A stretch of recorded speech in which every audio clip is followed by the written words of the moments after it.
फागुन का महीना था। बसंत की सुहानी हवा चल रही थी। चारों तरफ खुशियों और रंगों का माहौल था। ब्रज की गलियों में हर तरफ भक्ति, प्रेम और उत्सव की झलक दिखाई दे रही थी। होली का त्योहार अभी कुछ दिन पहले ही बीता था, लेकिन वृंदावन और बरसाने की गलियों में अभी भी रंगों की खुशबू बसी हुई थी। कहते हैं, होली के 5 दिन बाद आने वाला दिन बहुत खास होता है। इसी दिन मनाई जाती है रंग पंचमी। ये केवल रंगों का त्योहार नहीं है, ये प्रेम, भक्ति और खुशियों का उत्सव है। कथा के अनुसार एक दिन भगवान श्री कृष्ण अपने सखाओं के साथ यमुना तट पर बैठे थे। चारों ओर फागुन की मस्ती थी। पेड़ों पर नए पत्ते आ चुके थे। हवाओं में फूलों की खुशबू घुली हुई थी। तभी श्री कृष्ण मुस्कुराए और अपने सखाओं से बोले, सखाओं, क्यों ना आज फिर से ब्रज की गलियों को रंगों से भर दिया जाए? क्यों ना हर दिल में प्रेम का रंग घोल दिया जाए? ये सुनकर सभी सखा खुशी से झूम उठे।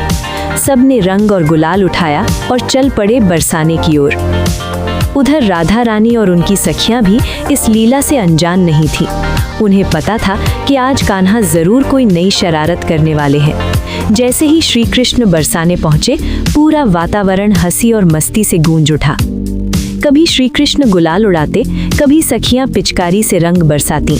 देखते ही देखते पूरा आकाश गुलाल से लाल, गुलाबी और पीले रंग में रंग गया। ऐसा लग रहा था जैसे स्वयं प्रकृति भी इस उत्सव में शामिल हो गई हो।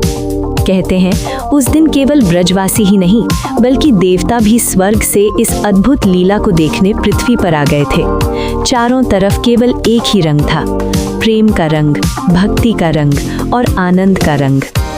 तभी श्री कृष्ण ने मुस्कुराकर सभी से कहा, ये रंग केवल शरीर पर लगाने के लिए नहीं है, ये रंग दिलों को जोड़ने के लिए है। अगर किसी के जीवन में प्रेम का रंग भर जाए तो उसका जीवन हमेशा खुशियों से भर जाता है। श्री कृष्ण की ये बात सुनकर वहां मौजूद हर व्यक्ति भाव विभोर हो गया। सबको ऐसा लगा जैसे उनके दिल में भी प्रेम और भक्ति का रंग भर गया हो। तभी से ब्रज में होली के 5वें दिन रंग पंचमी का त्योहार मनाया जाने लगा। इस दिन लोग भगवान श्री कृष्ण और राधा रानी को गुलाल अर्पित करते हैं और एक दूसरे को प्रेम के रंगों से रंगते हैं। मान्यता है कि इस दिन उड़ाया गया गुलाल केवल रंग नहीं होता, बल्कि वो खुशियों, सकारात्मक ऊर्जा और भगवान के आशीर्वाद का प्रतीक होता है।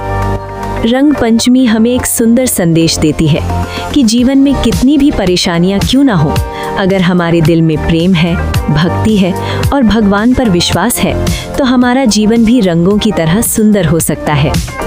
याद रखिए, प्रेम का रंग सबसे गहरा होता है और भक्ति का रंग कभी फीका नहीं पड़ता। तो आइए, इस पावन दिन पर हम भी भगवान श्री कृष्ण का स्मरण करें, अपने दिल से अहंकार